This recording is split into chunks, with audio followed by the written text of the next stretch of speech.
اور عبادات میں آج زکوٰۃ کے حوالے سے گفتگو ہوگی۔ زکوٰۃ اللہ تبارک و تعالیٰ کی طرف سے مسلمانوں پر لازم مالی عبادت، یعنی اپنے مال کے ذریعے سے اللہ تبارک و تعالیٰ کی رضا حاصل کرنے کا نام ہے۔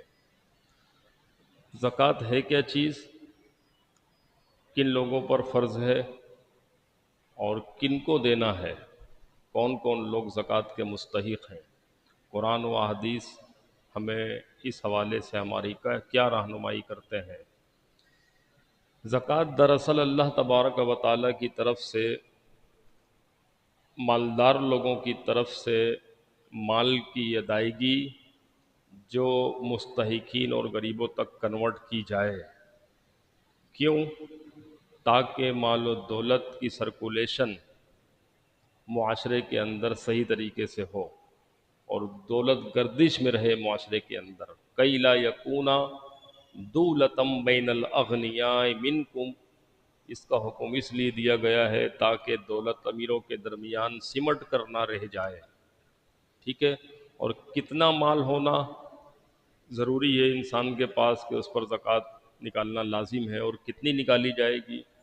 تو اس کا جو نصاب ہے سونے اور چاندی کے حساب سے 7.5 تولہ سونا یا پھر 52.5 تولہ چاندی کسی کے پاس ہو اور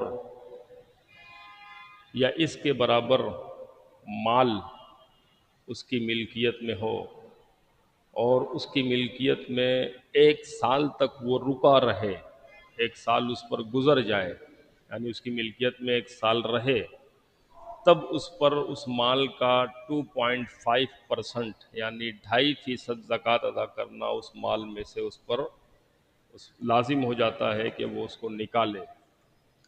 سال کی سرکولیشن ضروری نہیں ہے کہ رمضان میں ہی نکالنا ہو، جب بھی اس کے پاس اس کی ملکیت میں مال آیا ہے، اب اس وقت سے وہ کاؤنٹنگ شروع ہوگی، جو ہی اس پر 1 سال پورا ہوگا اس پر لازم ہے کہ وہ اس میں سے 2.5% جو ہے نکال کر مستحقین کے حوالے کر دے، ان کے سپرد کر دے، تاکہ اللہ تبارک و تعالیٰ کی رضا وہ پا سکے۔ اچھا، ہر ایک کے پاس تو ایسا نہیں ہوتا کہ 52.5 تولہ چاندی ہو، عام طور پہ ہمارے ہاں سونے کا رجحان زیادہ ہوتا ہے۔ اگر صرف سونا ہے کسی کے پاس لیکن وہ 7.5 تولے سے کم ہے، صرف سونا ہے، اور اس کے علاوہ نہ اس کے پاس کیش ہے، نہ کوئی ایسا خام مال ہے جو مالیت رکھتا ہو، نہ اس کے پاس چاندی ہے، تب اس شخص کے اوپر زکوٰۃ واجب نہیں ہوگی۔ لیکن اگر 7.5 تولے سونے سے کم اس کے پاس موجود ہے لیکن چاندی بھی اس کے پاس موجود ہے، اور چاندی کا نصاب بھی 52.5 تولے نہیں پہنچتا، 8-10 تولہ چاندی موجود ہے، تو اب کیا کریں گے؟ اور زیادہ تر یہی ہے لوگوں، اسی طرح ہوتا ہے لوگوں کے پاس کہ بھئی 3 تولہ سونا ہے، 2-3 تولہ چاندی ہے، 5 تولہ سونا ہے، 2-3 تولہ چاندی ہے۔ تو اب اصول یہ ہے فقہ قرآن و حدیث کی روشنی میں کہ اس کی مالیت کو چاندی کے نصاب میں کنورٹ کیا جائے، سونے کی مالیت کو، رقم کو، دیکھیں سونا کتنے کا ہے، اگر وہ رقم 52.5 تولہ چاندی کے مقدار کے رقم کے برابر پہنچ جاتی ہے تو اس کو زکوٰۃ دینا لازم ہو جائے گی۔ اب اس کو چاہیے کہ وہ زکوٰۃ دے، ٹھیک ہے۔ اسی طریقے سے صرف اس کے پاس سونا ہے یا صرف اس کے پاس چاندی ہے اور اس کے ساتھ ساتھ کچھ کیش رقم موجود ہے، تو بھی نصاب چاندی کے نصاب سے بنے گا۔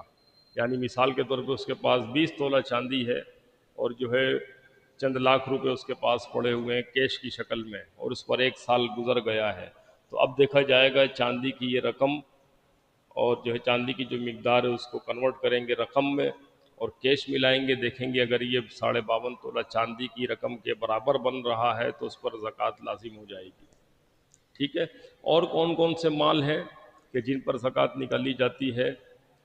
مال تجارت کسی بھی شکل میں ہو، مال تجارت جس مال کی خرید و فروخت ہو رہی ہو، چاہے وہ مکان کی صورت میں ہو، چاہے وہ گاڑی کا بزنس ہو، چاہے وہ جو ہے دکان پہ رکھا ہوا کوئی بھی مال ہو، تیار مال ہو یا ابھی تیار نہیں ہے خام مال کی شکل میں ہو، مثال کے طور پہ تیار کپڑا ہے یا پھر ابھی تیار نہیں ہوا دھاگے کی شکل میں موجود ہے ابھی، یہ سارا کا سارا مال تجارت کہلاتا ہے۔ ان سب پر زکوٰۃ لازم ہو جاتی ہے اگر وہ صاحب نصاب کی جو ہے صورت تک پہنچ جائے تو۔ وہ مکان جس میں ہم رہتے ہیں وہ مال تجارت نہیں کہلاتا، یا وہ مکان جو ہم نے لیا ہے اپنے بچوں کے لیے یا جو ہے کسی اور مقصد سے، اس لیے کہ بھئی ہم اس کو بیچیں گے نہیں، ہم اس سے تجارت نہیں کر رہے بلکہ ہم اپنے استعمال میں لائیں گے، جب ضرورت پڑے گی فی الحال اس کو کرائے پہ چڑھا دیتے ہیں، تو وہ اس مکان پر بھی زکوٰۃ لازم نہیں ہوتی۔ ہاں، اس سے جو کرایہ آ رہا ہے، انکم جنریٹ ہو رہی ہے، اس انکم کو اپنے مال زکوٰۃ کے ساتھ ملائیں گے اور اس کے بعد اس سارے مال کی زکوٰۃ ادا کرنی ہوگی۔ ٹھیک ہے۔ استعمال کی گاڑیاں جو ہیں ایک ہوں یا ایک سے زیادہ ہوں، اگر اپنے استعمال میں ہیں، ہر گھر میں بائکیں موجود ہیں، فور ویل گاڑیاں ہوتی ہیں، تھوڑا اور پیسہ ہو جائے خوشحالی ہو تو آدمی فور ویل گاڑی بھی ایک سے زیادہ رکھتا ہے، اپنے استعمال میں رکھتا ہے، تو اگر وہ ساری استعمال میں آ رہی ہیں اپنے ذاتی استعمال میں تو اس پر زکوٰۃ نہیں ہے۔ اگر خرید و فروخت کی نیت سے لیا جا رہا ہے کہ بھئی ہم 10 لاکھ روپیہ 20 لاکھ روپیہ گاڑی کی خرید میں انویسٹ کرتے ہیں، پھر اس کو بیچتے ہیں، پھر دوسری خرید لیتے ہیں، پھر بیچتے ہیں، اب یہ مال تجارت ہو گیا تو اب اس مال پر زکوٰۃ واجب ہو جائے گی۔ گھر میں استعمال ہونے والی اشیاء، کھانے پینے کی اشیاء ہوں، خواہ کتنی مہنگی کیوں نہ ہوں، استعمال کیے جانے والے برتن خواہ کتنے ہی مہنگے کیوں نہ ہوں، استعمال ہونے والے فرنیچرز، آسائش کے سامان خواہ کتنے ہی مہنگے کیوں نہ ہوں، ان ساری چیزوں پر زکوٰۃ ان کی مالیت پر نہیں لگتی ہے۔ ٹھیک ہے۔ اس کے علاوہ آپ کے ذہن میں کچھ سوال اگر آتا ہے تو آپ دوران درس بھی پوچھ سکتے ہیں اور درس کے بعد بھی پوچھ سکتے ہیں۔ جزوی مسائل میں جائیں گے تو بہت سارے سوالات اس کے اندر آتے ہیں، میں وہ چیزیں بیان کر رہا ہوں عام طور پہ جو لوگوں کے ساتھ پیش آتی رہتی ہیں۔ زکوٰۃ کے مستحقین کون لوگ ہیں؟ اس کے لیے اللہ تبارک و تعالیٰ نے سورہ توبہ کے اندر آیت نمبر 60 میں انما الصدقات للفقراء والمساکین والعاملین علیہا والمؤلفۃ قلوبہم وفی الرقاب والغارمین وفی سبیل اللہ وابن السبیل، یہ 8 لوگ اللہ تبارک و تعالیٰ نے ذکر فرمائے ہیں۔ کون کون؟ فقراء، مساکین اور وہ لوگ جو زکوٰۃ کلیکٹ کرنے میں متعین کیے گئے ہیں گورنمنٹ کی طرف سے، ان کی تنخواہ بھی اسی زکوٰۃ میں سے گورنمنٹ چاہے تو ادا کر سکتی ہے۔ ٹھیک ہے۔ اور والمؤلفۃ قلوبہم، اور وہ غیر مسلم جن کو مال کی مدد کر کے اسلام کی طرف مائل کرنا مقصود ہو تاکہ ان کے دلوں میں اسلام کی محبت پیدا ہو، ان پر زکوٰۃ کا مال خرچ کیا جا سکتا ہے۔ لیکن یہ اس وقت تک حکم تھا جب حضرت عمر رضی اللہ تعالیٰ عنہ نے جب اسلام غالب ہو گیا تو اس کی ضرورت کو محسوس نہ کرتے ہوئے اس کو معطل فرما دیا تھا۔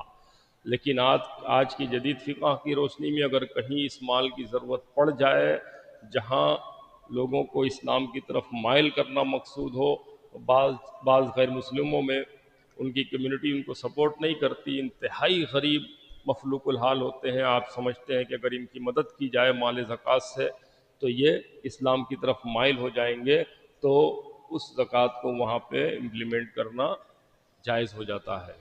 ٹھیک ہے۔ اور وفی الرقاب، اور وہ لوگ جو قید میں چلے گئے، جن کے اوپر کیسز ہو گئے، اب وہ اگرچہ جرم کیا تھا اب وہ پشیمان ہے، توبہ طائب کر چکے ہیں، یا بے قصور قید ہو گئے، ان کے پاس وسائل نہیں ہیں کیس لڑنے کے لیے، آزاد ہونے کے لیے، تو ایسے لوگوں پر زکوٰۃ کا مال خرچ کر کے ان کے لیے آسانی پیدا کرنا، ان کی رہائی کا انتظام کرنا ضروری ہے۔ رقاب سے مراد یہاں پہ وہ غلام ہیں جو اس زمانے میں ہوا کرتے تھے، اب تو غلامی کا کانسیپٹ ختم ہو گیا، لیکن رقاب کے اندر یہ سارے لوگ اس کے اندر شامل ہو سکتے ہیں، شامل کیے جا سکتے ہیں۔ لہٰذا وکلاء حضرات اپنی کمیونٹی کے تھرو زکوٰۃ کا فنڈ اکٹھا کر کے ان مظلومین کا کیس لڑ سکتے ہیں، ان کی ہیلپ اور مدد کر سکتے ہیں۔ ٹھیک ہے؟ اچھا، یہ جو مستحقین اللہ تبارک و تعالیٰ ذکر فرمایا، ابھی میں سب کی تفصیل میں نہیں جاؤں گا، صرف اتنا بتا دوں کہ ان مستحقین میں دیکھا جائے گا کہ آپ کے خونی رشتہ دار اگر ہیں تو وہ سب سے پہلے آپ کی مال زکوٰۃ کے مستحق قرار پائیں گے۔ خونی رشتہ دار، صرف باپ بیٹے کو، پوتے کو زکوٰۃ نہیں دے سکتا، پوتا باپ کو، دادا کو، پر دادا کو زکوٰۃ نہیں دے سکتا، اوپر سے نیچے کی طرف۔ صحیح ہے؟ میاں بیوی ایک دوسرے کو زکوٰۃ نہیں دے سکتے، اس لیے کہ بیوی کی کفالت کی ذمہ داری مرد کے اوپر آتی ہے۔ اسی طریقے سے ماں کی طرف سے نانی، نانا یا ان کے والد یا نانی کے والد یا نانا کے والد یا والدہ اصل کی طرف، ان کو زکوٰۃ نہیں دے سکتے۔ باقی خونی رشتہ دار میں سب کو زکوٰۃ دی جا سکتی ہے اس کے علاوہ۔ اب خونی رشتہ داروں میں سگا بھائی بھی آتا ہے۔ اگر آپ مالدار ہیں، آپ کا سگا بھائی پریشان ہے، تو سب سے پہلے وہ آپ کی زکوٰۃ کا مستحق قرار پائے گا، اگر وہ ان 8 کے زمرے میں آتا ہے۔ سگی بہن اگر وہ مسکین فقراء کے زمرے میں آتی ہے تو سب سے پہلے حق اس کا ہے کہ آپ اپنی زکوٰۃ سے اس سگی بہن کی مدد کریں۔ اسی طرح باپ کی طرف سے چچا ہیں، چچا زاد بھائی ہیں، چچا زاد بہنیں ہیں، پھپھی ہے یا پھپھی زاد بہنیں ہیں، پھپھی زاد بھائی ہیں، یہ خاندانی خونی رشتہ دار کہلاتے ہیں، اگرچہ ان سے آپ کی نہ بنتی ہو۔ ایسا ہوتا ہے نا، رشتہ داریاں خراب ہو جاتی ہیں، لیکن آپ کو پتہ ہے کہ میرا فلاں بھائی اگرچہ مجھ سے ناراض ہے یا میں اس سے ناراض ہوں، لیکن وہ بہت پریشان حال ہے، اس کے باوجود بھی آپ کی زکوٰۃ کا سب سے پہلا مستحق وہی ہے، وہ خونی رشتہ دار۔ ٹھیک ہے؟ پھر سیکنڈ آپشن میں آ جاتے ہیں ماں کی طرف سے۔ کون کون؟ نانی نانا کو چھوڑ دیں، ماں کی طرف سے ماموں ہو گئے، خالائے ہوں گئی، ماموں زاد بہن بھائی، خالہ زاد بہن بھائی، یا جو بھی رشتہ لگتا ہے ننیال کی طرف سے، برانچیز بنتی چلی جائیں گی۔ یہ سب کے سب اولین حقدار ہیں کہ سب سے پہلے ان کو زکوٰۃ دی جائے۔ عام طور پہ ہوتا کیا ہے کہ ہم اپنے ان مستحقین کو، جو ہمارے خونی رشتہ دار ہیں، ان کو چھوڑ کر دوسروں کو زکوٰۃ بانٹ رہے ہوتے ہیں، اور ایسی جگہ دے رہے ہوتے ہیں کہ جہاں پہ ہمارا نام بھی ہو، جہاں پہ ہمارا ذکر بھی کیا جائے، اور جہاں پہ ہماری واہ واہ بھی ہو۔ یا پھر لا علمی میں انہیں پتہ نہیں ہوتا کہ ہمارے سب سے پہلے اولین مستحق یہی ہیں، تو ان کو چھوڑ کر وہ جو ہے دوسرے غیر مستحقین کو دے رہے ہوتے ہیں۔ انہی میں وہ لوگ بھی شامل ہیں مستحق جو آپ کے انڈر میں کام کاج کرتے ہیں۔ اکثر دیکھنے میں آتا ہے پیسے والوں کے گھروں میں، جن کے یہاں ان کے یہاں نوکر چاکر کام کر رہے ہیں، وہ اپنی گاڑی میں یا ڈرائیور کے ذریعے سے زکوٰۃ تقسیم کر رہے ہوتے ہیں، غریبوں میں جا جا کے بانٹ رہے ہوتے ہیں، اور ڈرائیور کو، اپنے نوکروں چاکروں کو بھولے ہوئے ہوتے ہیں، ان کی تنخواہ بھی ٹائم پہ نہیں دیتے ہیں۔ آج کا ایک مزدور جو 30-32 ہزار کماتا ہے، کیا آپ سمجھ سکتے ہیں کہ وہ سیونگ کر پاتا ہوگا؟ نہیں۔ جو شخص بھی صاحب نصاب نہیں ہے، یعنی جو زکوٰۃ نہیں دینے کے قابل ہے، وہ زکوٰۃ لے سکتا ہے۔ یہ ضروری نہیں ہے کہ وہ صحت جوان ہے تو زکوٰۃ نہیں لے گا، صحت مند ہے زکوٰۃ نہیں لے گا، نہیں۔ آج سینکڑوں صحت مند افراد ایسے ہیں جو بیچارے سخت محنت کرتے ہیں، 2 ڈیوٹیاں کرتے ہیں، لیکن کثیر العیال ہے، بنیادی ضروریات بھی پوری نہیں کر پاتے، تنخواہیں بھی کم مل رہی ہوتی ہیں۔ تو ایسے لوگوں کو یہ نہیں دیکھا جاتا کہ کیسا ہے، بلکہ یہ دیکھا جاتا ہے کہ وہ قرآن کی اس آیت میں شامل ہو رہا ہے، کیا وہ ضرورت مند ہے۔